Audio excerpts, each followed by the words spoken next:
This is your Raw review for September 16th, 2004. Let's dive in real quick. Hey, hello. Welcome to the show. All right. So, CM Punk is in the ring, and he is talking that shit, and I don't really care. Here's my thing. CM Punk talking about this might be the end of his career. He said, I'm going to make you bleed. I promise you're going to have to kill me. I'll have a great career, and if it's the end of it, so be it. He also said, if you're prepared for this to be the end of Drew McIntyre, then I'll see you in hell. And that was the end of his promo. Let me tell you something. All that tough talk from him, Andrew, this is what I need to see. I need to see Drew pulling out that Claymore and swinging that motherfucker and cutting CM Punk across the chest. I need CM Punk to put some brass knuckles on and punch Drew McIntyre in his mouth, and the blood shoots out his mouth and something white flies out too. I want to speculate if that was a tooth or not. All right? I want to see sweat, mucus shooting out their throat because they just so thirsty, and I want to see them just I want to see them go under the ring, pull out cans, chains, tacks. Okay, I want to see all kinds of shit going on. I want to see the ref got blood all over his shirt. He had to pull out the black gloves because the blood and the bodily fluids is just all over the place. That's what I want to see. I want to see them writhing and fighting and clawing. And I want to see somebody laid out. Who's going to be laid out? Red. Blood all in their eyes. Hands shaking. Blood on the hand tape. Everybody's just like, oh my God, this is awesome. What the fuck is going on? I want to see one person throw their arm over because they just been taken out. It's just so much going on. And the 1, 2, 3. That's what I want to see.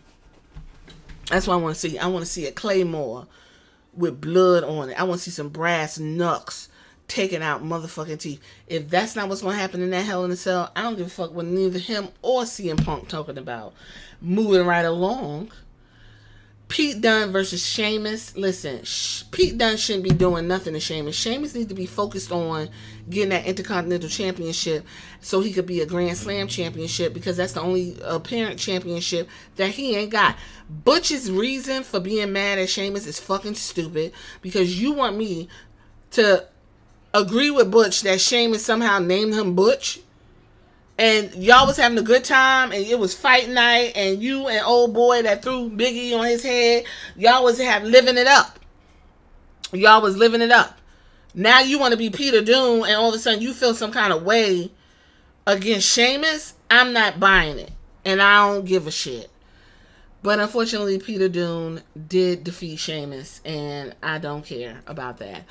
Backstage, Xavier Woods asked Damian Priest, Rhea Ripley, and Jey Uso to let him and Kofi Kingston handle business with the Judgment Day, to which the Archer and Infamy agreed. Damian Priest said, yes, whatever you say, gracias, mi amigo.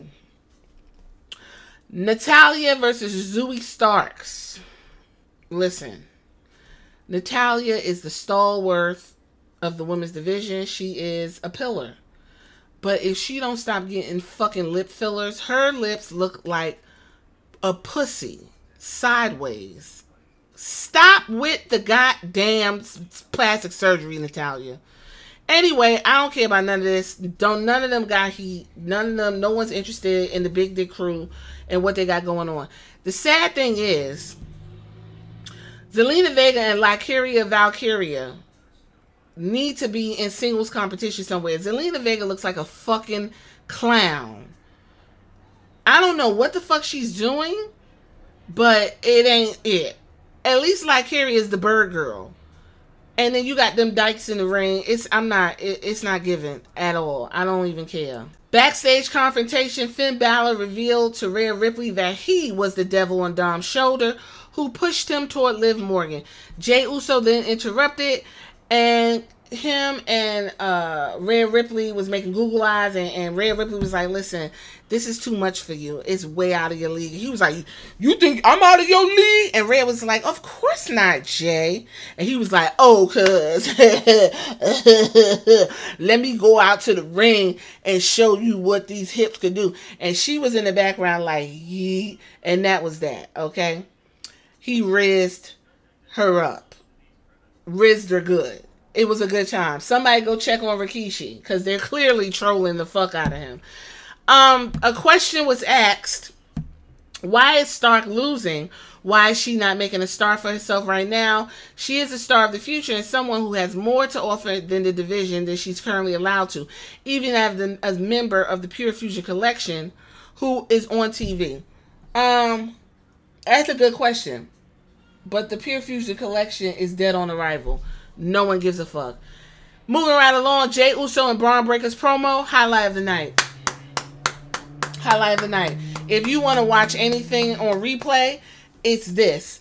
Jey Uso and Braun Breaker need to be on Bad Blood. In their short feud, them motherfuckers is angry at each other. Jey Uso said, I'm a dog walk your ass. Braun Breaker said, you only here because of your family. Even though my family got a lot of history just like your family, I got here by myself. And you've been here for 14 years. And you ain't never touched an individual belt. So what the fuck is your problem? Jey Uso said, hold up, motherfucker. We're going to see how long this lasts. Because it might end up short and sweet. Just like your NFL career. Ooh. I did. I looked at my TV. I said, oh.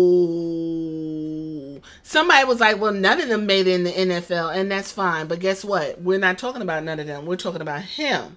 And while Jey Uso didn't touch an individual belt, him and his brother have made history as the most decorated tag team champions in the WWE. Also, real quick, for those that keep saying Jey Uso acts like a black dude, this is going to come up again in the hot take hell, so look out for that. Y'all got to understand, Jey Uso and them Samoans literally grew up in that environment. If environment affects the way people function, the Usos are there. If you watch one of their documentaries that's on the WWE network, you will see that these dudes grew up like this. There's nothing inauthentic about Jay and Jimmy and that whole hood shit they going on. Jacob Fatu, I already told y'all, he remind me of the dudes I used to say hey on the corner. That ain't nothing about him inauthentic. So for anybody that's saying they're acting black, you're going to have to dig deeper about this acting black shit. And we'll talk about that later. Anyway, moving right along. If you want to rewatch anything, please rewatch that segment. World Tag Team Championship match, New Day versus Judgment Day. Let me tell you something. I wanted the New Day to win because the fucking Judgment Day ain't doing shit with them tag team belts. That fucking ref frustrated the shit out of me. So Xavier Woods is in the ring doing his thing and he pinning and shit. And the motherfucking ref is on the outside moving around and doing everything else but in the ring and doing his fucking job. And I'm like, what the fuck is this? Like, why is these referees so fucking stupid? That shit, when I tell you, talking to the screen, Woods was frustrated and I was frustrated.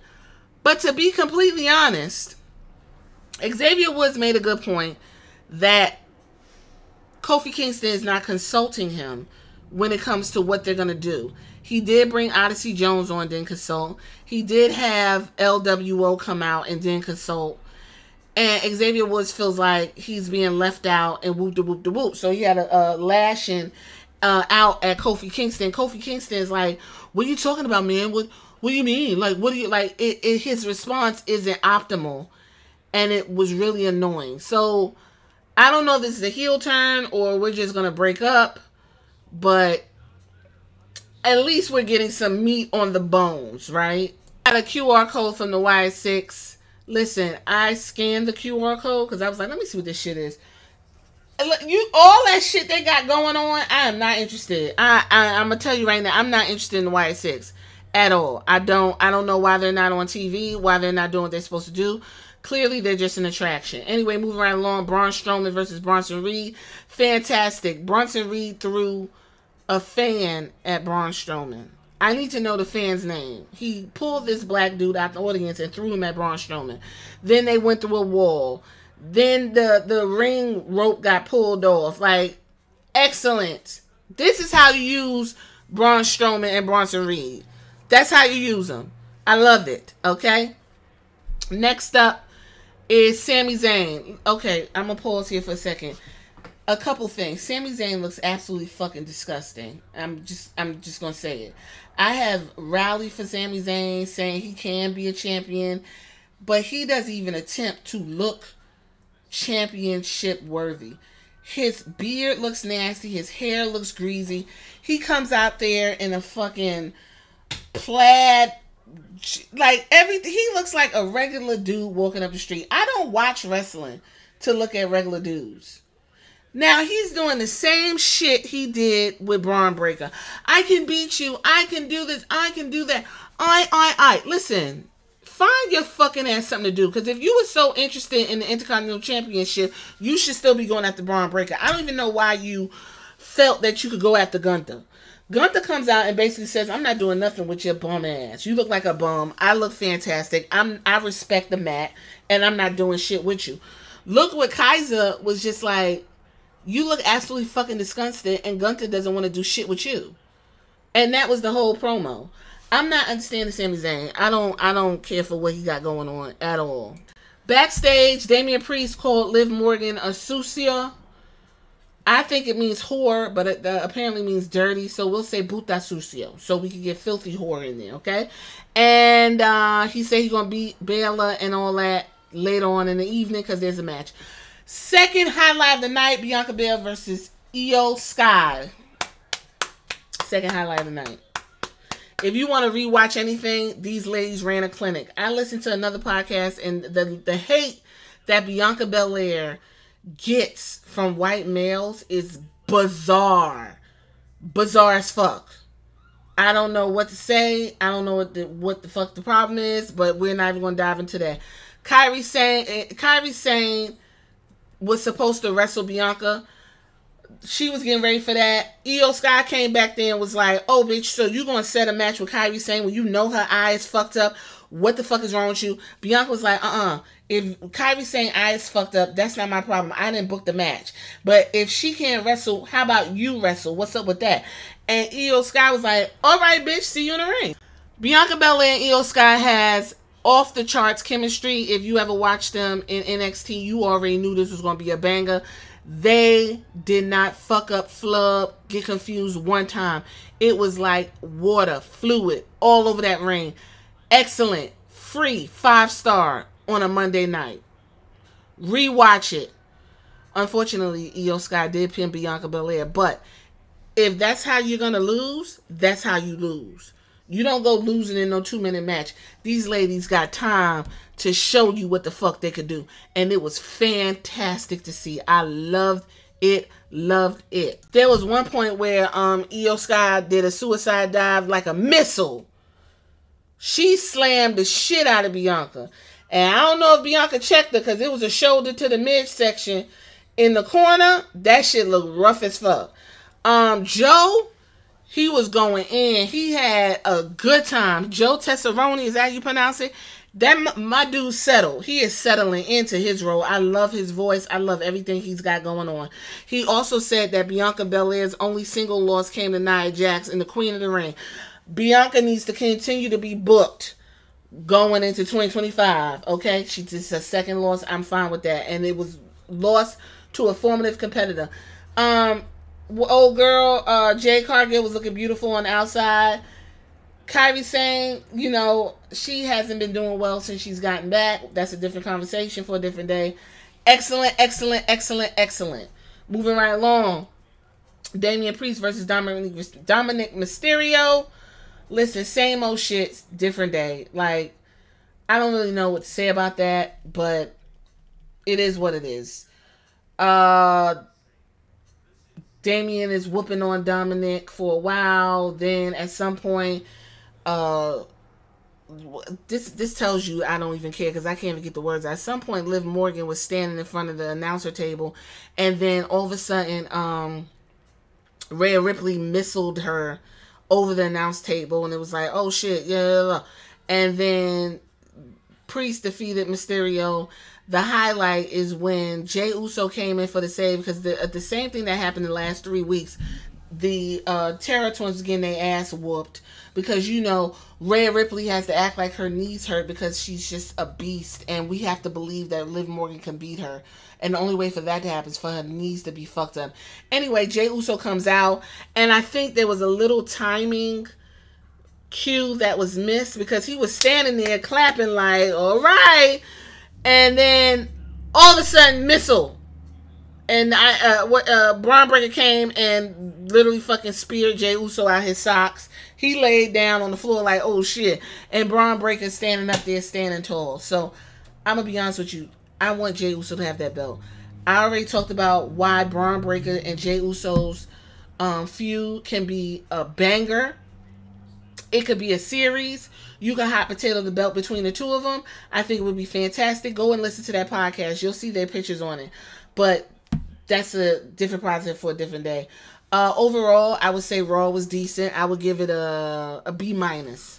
A B minus, but I watched it.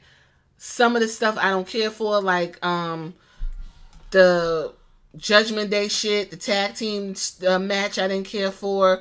The Zoe Starks and Natalya I didn't care for. But outside of that, and CM Punk, Uncle Phil, I didn't care for, and I didn't care for Sheamus and Pete Dunne. Outside of that, I give it a B minus. So y'all tell me what y'all think. If you made it this far, how you like Raw, and I'll catch you on the next one.